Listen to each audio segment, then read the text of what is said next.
That is going to be them done and dusted. Rectum Kaya on the north edge, looking to try and get the reset, but there are still shots flying their way. I mean, for Rectum Kaya, though, it has been a hell of a day for them already. Loxy does go down as he attempted to move further up. This is great management and good control from Ulf right now between two separate squads. They had the higher ground. They're trying to work with it. Smokes are flowing through right now, but you can see 0 nades on the cards for the boys on Rectum Kaya on the top of your screen. But I think that may be a lie. I'm not sure. Well, done well. We'll have to wait and see if they're able to loose any. Certainly would be a great boon to them. Ulf got nothing. Ulf are completely barren on the old supply cupboard there. Rectum Kaya actually able to clock a shot over towards King, keeping Ulf safe. Scarface might have gone down there with just a little moment longer on that spray from King, but he is denied. Rectum Kaya able to save him. Scarface back up with that first aid kit. I mean, for Ulf, they are definitely struggling in terms of utility, in terms of gear. Scarface playing this close as well is dangerous, but it's necessary. Has to be done to keep Rectum Kaya at bay in the coming future. I mean, Thunder Talk off an insane day yesterday, a pretty difficult crossing for them. I think the most surprising thing about this game is Thunder Talk being on 4 players at this stage of the game. I think they must have been knocked multiple times. I don't think once used the recall beacon during this match, which is even more impressive. So I think this has been fantastic from Thunder Talk. Now it's a question of whether they can actually close out the game, or will Rectum Kaya sweep through with their 3 players, because crossing this open ground is very difficult. But Thunder Talks have 13 nades to do it, but no smokes, which is the critical factor, which Rectum Kaya, they've got all of them. They've been hoarding them. It's all or nothing. Ulf have found a nade from somewhere. They've been able to pick one up from a box, but catch. He's going to be dropped down by King, and the 4 players from Thunder Talk trying to take down the off angles from Ulf as Silas actually gets spotted. Nice. He would have gone down if they hadn't have taken King out on that spray. Oh, they're regretting that decision now. Thunder Talk, though, mounting the pressure. Rectum Kaya, I think they were up on 12 elims. We'll see if they can get a couple more, because Eren not going to be able to defend in the face of the onslaught from Thunder Talk. Zedwolf breaking out wide, and the 2-piece here for Rectum Kaya needs to be impeccable. I mean, I don't think it's possible. With all these nades available for Thunder Talk, it is going to be so difficult. You know generally where they're coming from. Thunder Talk looking to take yet another game in their favor. Zedwolf and Wild will have to pull out something extraordinary here if they want to win this one out, but I find it highly doubtful. Wild sending all the way on the side, but them using this little cliff towards their western edge, their advantage. And now it is Wild in this 1v4. Oh, they isolate it. They all move up. They get one. Wild looking for the spray. You're right. He's managed to get 2 here. Maybe able to give them the slip. This is the final zone. It closes central. Wild, if he can hold a central position for just long enough, maybe the blue zone will put too much of a hurry up on these reses. Zedwolf does get flushed away, but a 1v4, I just don't think so. Wild looks for more on the angle. King steps up for the... That's a long nade. Feels like the bounce is not too bad, but GS does go down to the circle itself. Eren gets shut down by Marth, who has just been on a tear all day today. A huge elim count being racked up still. Oh my, they want still more going for Kara, and it's Marth actually starting to take those shots out of the way. See if he can take them down, but R8 lost a player crucially. Amori got flushed out on that situation, could not make it any further. I'm surprised there's still nades in the pockets for R8, but they've got at least one more here. And they want to try and find the opening to Kara. DRX, they've got everything on side right now. It is a question of who's getting second place in my mind. It's going to be very, very difficult to take DRX out of this one. Yeah, I mean, for DRX, this is a freebie game, right? They haven't really done much whatsoever. This is one of those games that just gets gifted to you now and again. I think that, again, praise should be going through to teams like R8, teams like Kara, who have manipulated the circle very, very well for themselves. Maybe even I'd go ahead and say OG on that north side. I think that there's like those 3 positions of Kara down on the east, R8 coming through the west, and OG on the north. But for DRX, yeah, there's not much to be said about that squad. I'm surprised that they haven't moved anyone up to the wall yet, or moved out a little bit.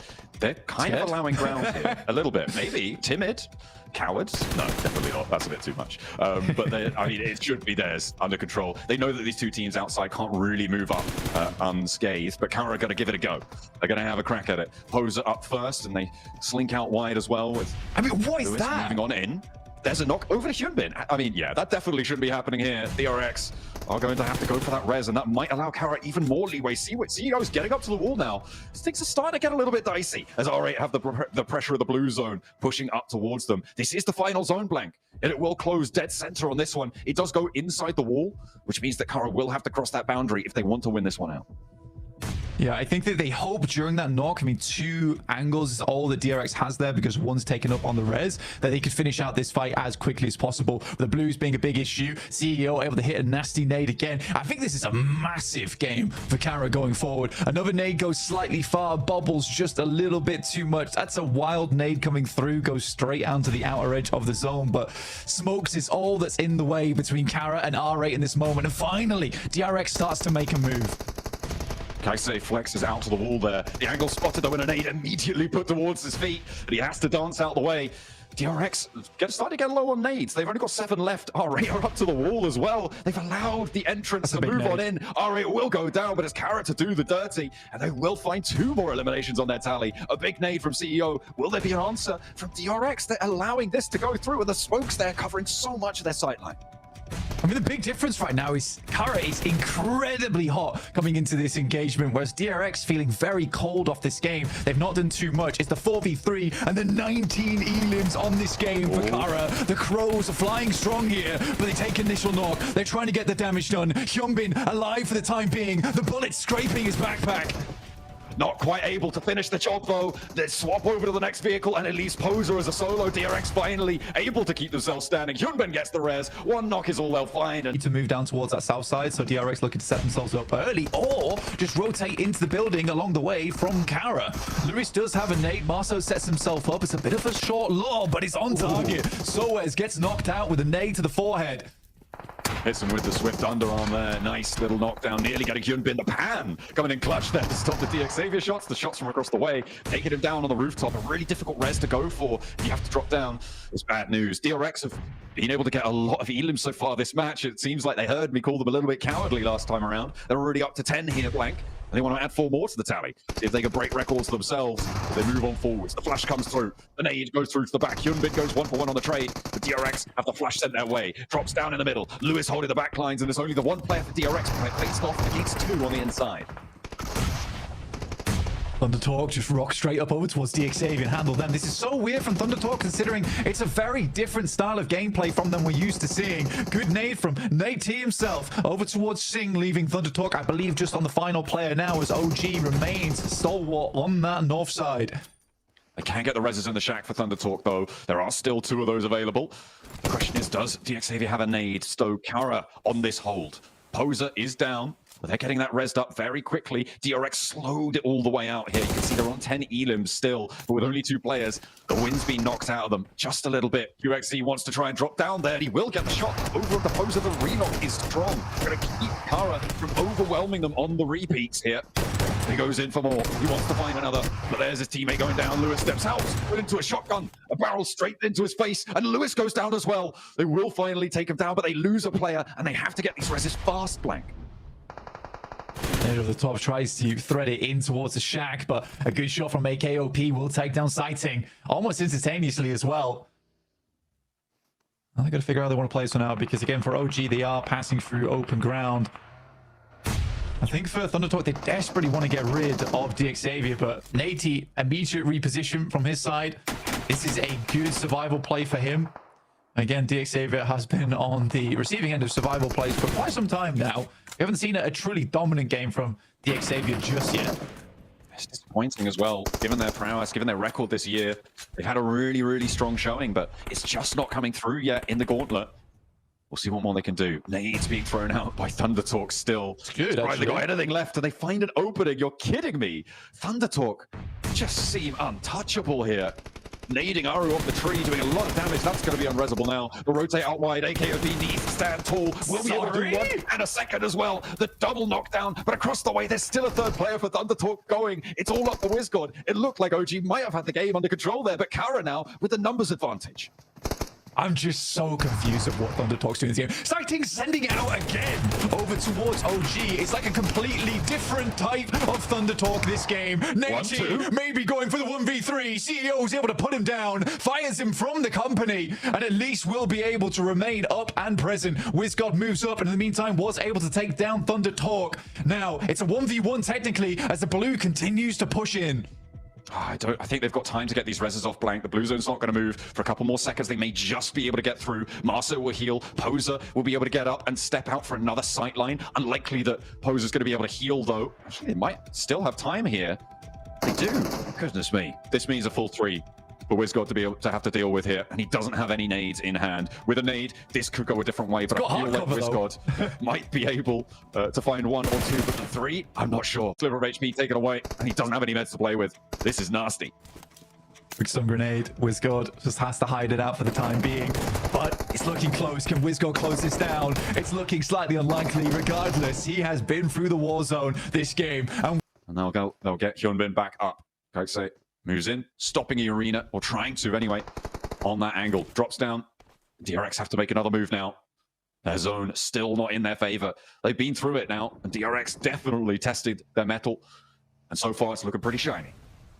It is. I mean, they have just been in the forge all day, slamming away on the Smith, because this has been a very, very different DRX to what we previously saw earlier. I've been quite impressed with what I've been looking at so far from DRX in these last couple of games. I mean, it was a bit of a weaker start on that chicken dinner, but then they stepped up from there. And I mean, it's always nice to see an interview come through and them stick to the guns from what their plan was, which was to get a little bit more aggressive, understand the lobby a little bit better, and they certainly have done that here. Shots going through over towards Mormon, but this kind of cover is very difficult to deal with, and DRX will need to use smoke to slowly work their way down on this cliff, because eventually this fight between E-Arena and DRX has to conclude. I mean, the fact that Doran's still alive as well for Wolves is pretty crazy, especially given the compound he was sat in. Seems to be prime real estate.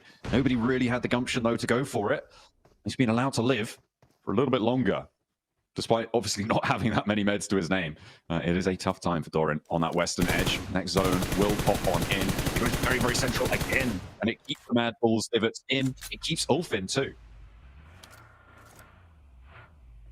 This is right. I mean, this is the exact circle that no one really wanted. I think E-Arena and DRX probably most favored by this one. For the Mad Bulls, they have a very slim amount of area to play with. It depends whether they've got vehicles or not, John, because they could technically swing round the back of E-Arena and play off that. But yeah, it's a difficult push for them. Ulf sends a nade in and will find Pusher off the back of this one. Scarface looking for more, though, as he primes another grenade in the back pocket.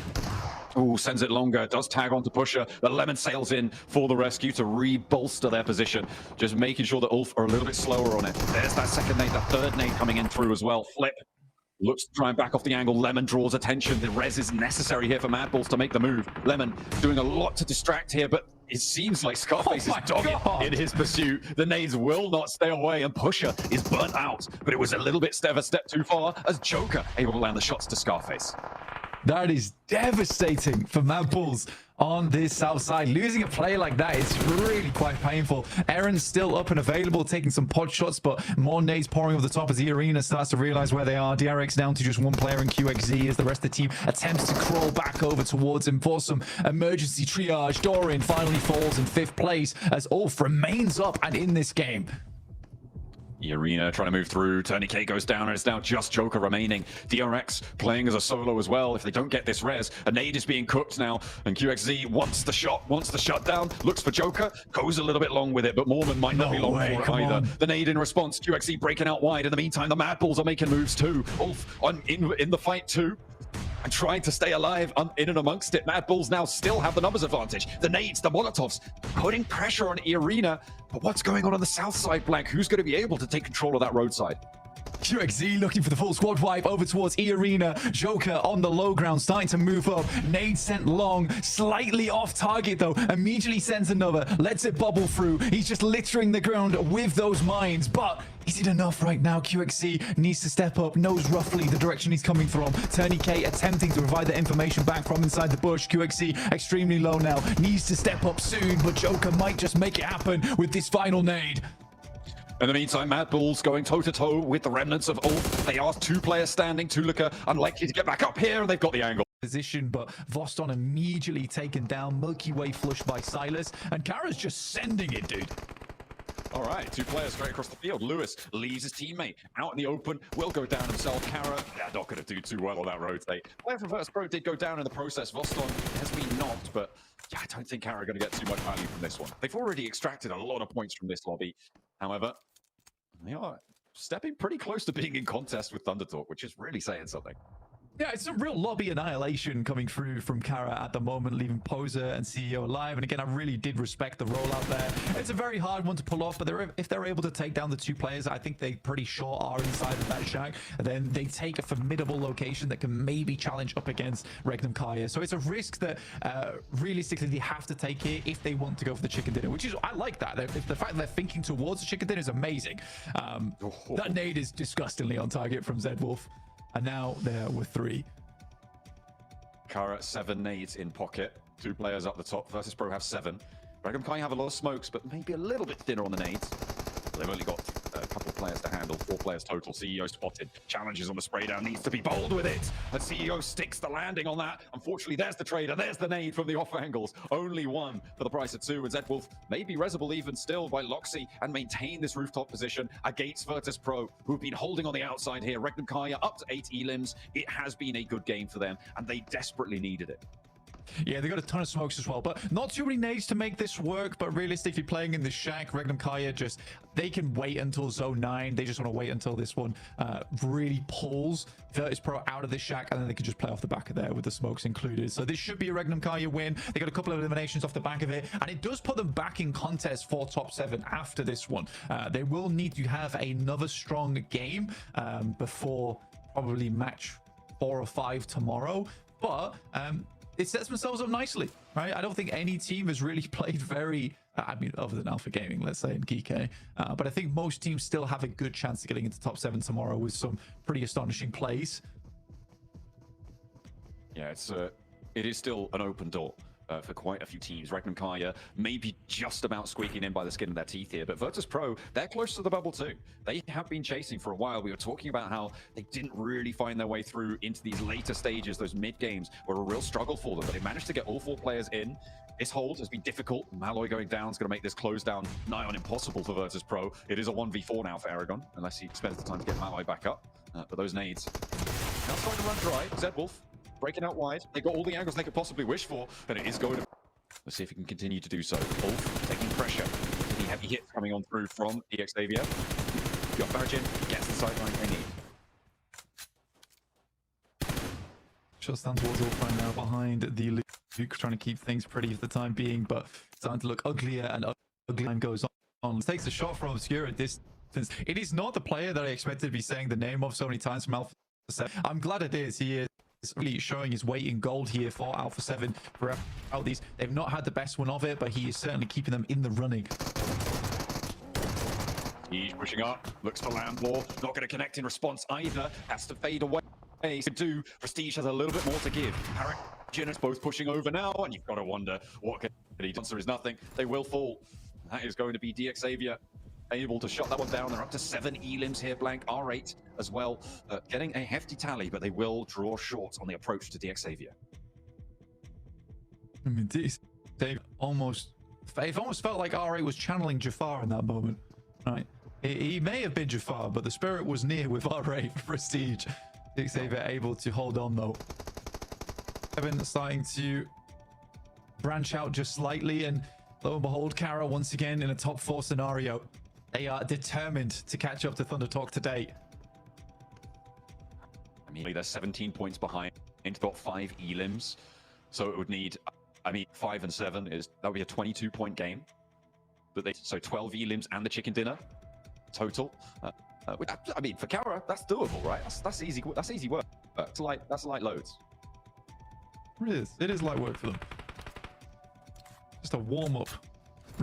Well, I don't know. The warm around has gone. They've added too much weight to the tables. DXavia is able to find at least 1 over their way, but should be short order before that's picked up again. But it does give a small chance for DXavia to. They're taking a 2v4. Of course they are. I don't know why I thought they would be trying to do anything different.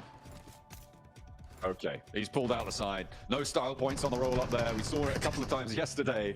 And Kara learned their lesson from the other times. And they've seen it before. They'll put it to sleep. And that's a res.